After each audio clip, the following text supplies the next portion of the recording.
이 13월의 월급이라고 말하는 연말정산을 왜 하는지부터 알아야 돼요. 여러분들 약간 현혹시키는 것 같아요. 이거 여러분들이 당연히 가져가야 되는 권리입니다. 잘 챙기셔야 돼요. 이럴 때 들고 일어나야 돼요. 근데 조용하죠. 모르니까.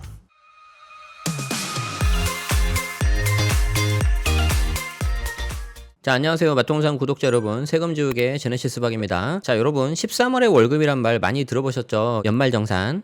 이미 지났긴 한데 여러분들이 회사를 다니시는 동안 계속해서 이거 하지 않으시겠습니까? 저는 개인적으로 이 13월의 월급이란 말을 좀 싫어해요.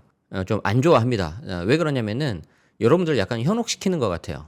뭔가 이렇게 그럴싸하게 뭔가 챙겨주는 것 같고 그러는데 이거 여러분들이 당연히 가져가야 되는 그런 권리입니다. 돈이에요. 그래서 이거 잘 챙기셔야 돼요. 어떤 건지 제가 오늘 그 원리부터 좀 천천히 설명을 드리도록 하겠습니다.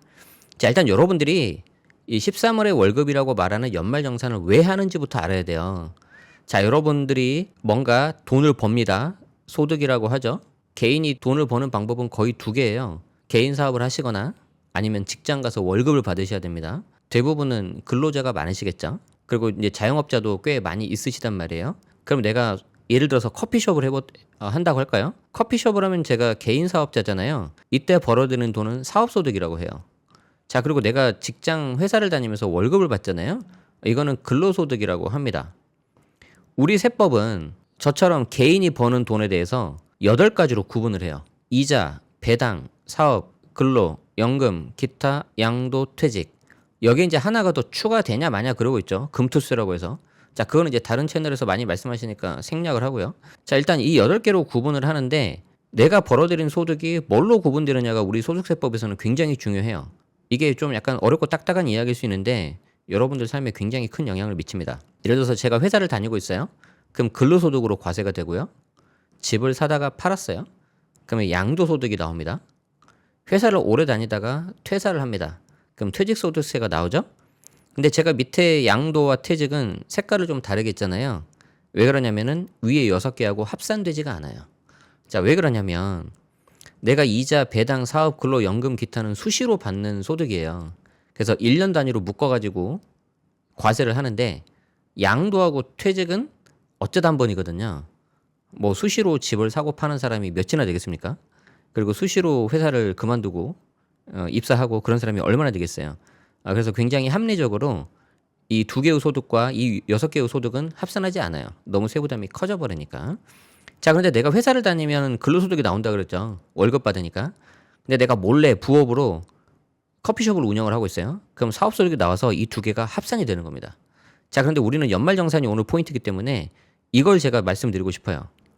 내가 만약에 커피숍을 하고 있으면은 그때 들어간 원두, 인건비, 그 외 각종 관리비, 재료비 이런 것들 전부 다 제가 상시 비용 처리 가능할 수 있어요. 물론 증빙은 갖춰야 되지만 근데 보통 요즘에 다 카드 결제 하잖아요. 카드 결제하고 세금 계산서 발행하기 때문에 내가 그때그때마다 비용 처리를 해가지고 이거를 나한테 최대한으로 절세할 수 있는 그런 것들을 하고 있다는 거죠. 자, 그런데 우리 월급 받으시는 직장인분들은 어떻게 해요? 월급을 내가 분명히 연봉계약서에 300만 원이라고 썼는데 실제 내가 받아들인 돈 얼마예요? 300만 원이 안 되죠. 대략 한 280, 270 정도 될 거예요. 왜 그래요? 회사에서 이미 세금, 건보료, 국민연금 이런 거 다 떼고 나서 남는 거를 주기 때문에 그런 거예요. 그냥 우리는 그거를 아무 말도 못하고 그냥 받아야 되는 거죠. 그리고 이걸 한번 정산을 해보세요 라고 주는 게 1년에 딱 한 번 있는 그게 연말정산입니다. 자, 그러니까 내가 커피숍을 하고 있으면 내가 적극적으로 뭔가 비용처리를 할 수가 있고 절세를 할 수가 있는데 직장인들은 이거를 1년에 딱 한 번 해요.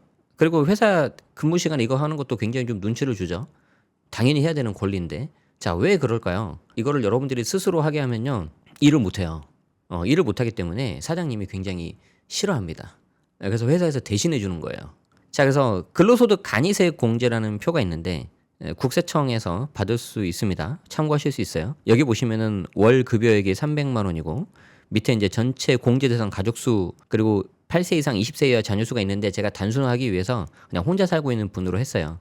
그러면은 여기 80%, 100%, 120%라고 나와 있는데 이게 뭐냐면은 평소에 제가 조금 떼고 조금 받을게요. 그러면은 80%로 가요. 저는 그냥 평범하게 할게요. 그러면 100%로 갑니다. 저는 많이 떼고 나중에 많이 돌려받겠습니다. 그러면 120% 선택을 해요. 이거 여러분들 회사 다니면서 선택했어요? 어떤 회사는 이거 선택권도 안 줘요. 그냥 100%로 그냥 똑같이 가버려요. 그러면 저 같은 경우는 어떻게 하냐? 저는 보통 80% 선택을 합니다. 조금이라도 제 계좌에서 돈이 나가는 게 싫거든요. 그래서 저는 그냥 조금 내고 나중에 조금 돌려받을게요. 그래 버려요. 그래서 80% 선택을 하는데 혹시 이거 여러분들 뭘로 돼 있는지도 한번 인사팀하고 총무팀 물어보시면은 좋을 것 같아요. 자, 그럼 여기서 이제 제가 조금 어려울 수 있는데 중요한 내용 하나만 설명드리겠습니다. 여러분들이 소득공제하고 세액공제라는 게 있는데 이 두 개가 다르거든요. 근데 이 두 개가 다르고 굉장히 중요한데 사실 이에 대한 내용을 들어보신 적이 거의 없을 거예요. 저도 과거에 세무사 시험 공부했을 때 그때 들었었거든요. 자, 여기 보시면 종합소득 금액이라고 있는데 아까 종합소득 때는 이자, 배당, 사업근로, 연금, 기타에 대해서 다 더한 금액입니다. 내가 직장인이라면은 근로소득 하나만 있어요. 그 근로소득 하나에 대해서 가장 첫 번째로 차감하는 게 소득공제입니다. 이 소득공제를 하고 나서 그 다음에 나오는 게 종합소득 과세표준이나 과표라고 있고요. 여기에 대해서 산출세액이 나오는데 이 세액에서 빼주는 게 세액공제예요. 어렵죠? 자, 그래서 여러분들이 이렇게 생각하시면 돼요. 자, 일단 공제라는 말은 뭐예요? 빼준다는 말이에요. 그러면 소득공제는 뭘까요? 소득금액을 차감하는 거예요. 세액공제는 뭐예요?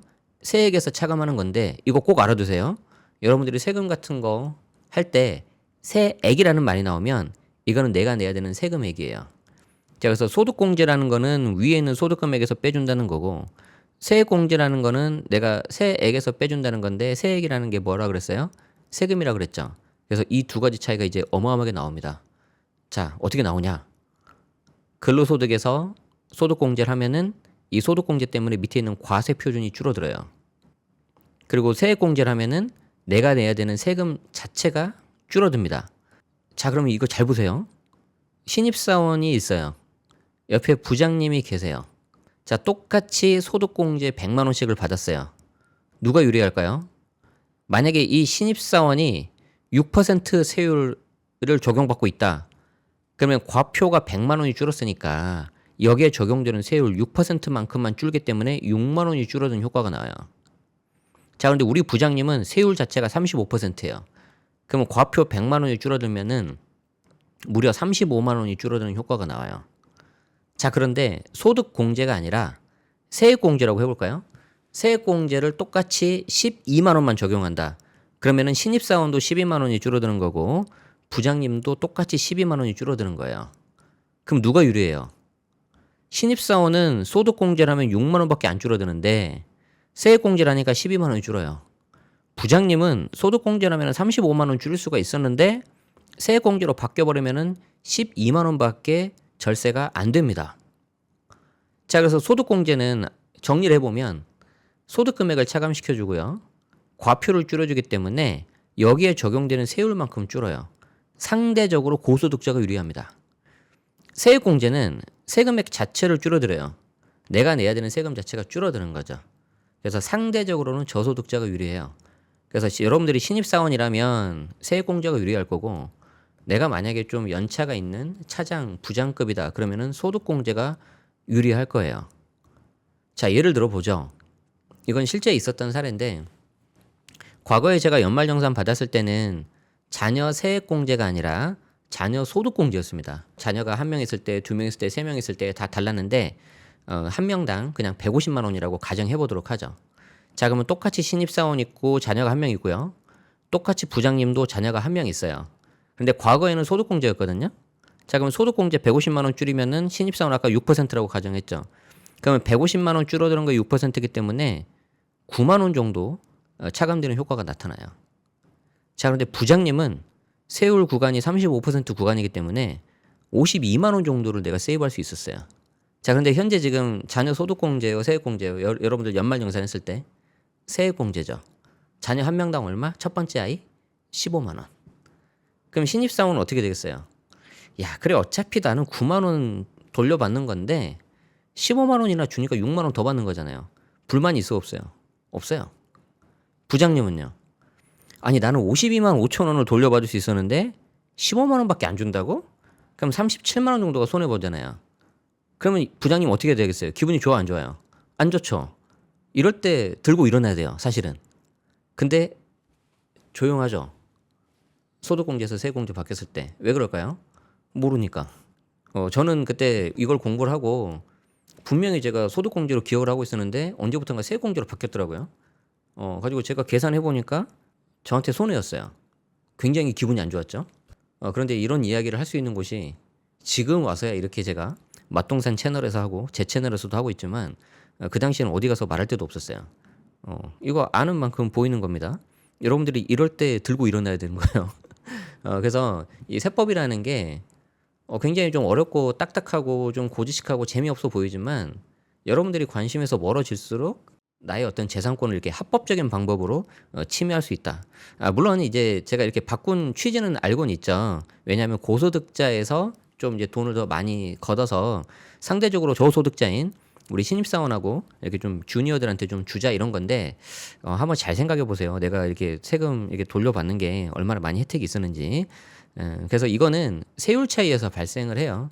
우리 개인 종합소득세율은 최저 6%에서 최고 45%까지 있는데 여러분들이 신입사원으로 들어오면 보통 15% 구간 적용될 거란 말이에요. 그리고 이것저것 공제하면은 아주 드물게 6%도 있긴 있는데 대부분 15% 그리고 이제 위로 이제 직급이 올라갈수록 24%, 35 이렇게 올라가는 거죠. 그래서 사실 여러분들이 이렇게 조금 상대적으로 혜택을 보는 거는 위에 있는 분들이 이렇게 세금을 더 내기 때문에 이렇게 돌려주는 거예요. 그런데 여러분들도 나중에 언젠가는 위로 올라가야 될 거 아닙니까? 그래서 이제 그때 좀 더 내고 이렇게 가는 거죠. 그래서 항상 이렇게 사회 구조는 이런 식으로 돌아가고 있다. 그래서 여러분들이 연말정산을 하실 때는요, 그냥 뭔가 내가 보너스를 받는다 이런 게 아니고 당연하게 내가 챙겨야 되는 권리를 해야 되는 겁니다. 그래서 근무 시간에도 필요하다면 좀 당당하게 하시고 잘 모르시는 거 있으면은 인사팀 총무팀 담당자한테 가서 좀 물어보시고 하셔야 돼요. 그래서 이거는 내가 반드시 챙겨야 되는 권리다. 그런데 어차피 내가 많이 내면 많이 돌려받는 거 조삼모사일 수 있어요. 저는 그냥 적게 내고 적게 돌려받겠다. 저는 이런 주의입니다. 그래서 잘 알아두시고 여러분도 공부해 두시면은 도움 많이 될 겁니다. 연말정산에 대한 추가적인 전략은 제가 그 시즌이 돌아오면 또 한번 말씀드릴 수 있도록 하겠습니다. 구독하시고 알림 설정하시면 편하게 받아보실 수가 있으니까 해주시고요. 오늘도 시청해주셔서 고맙습니다.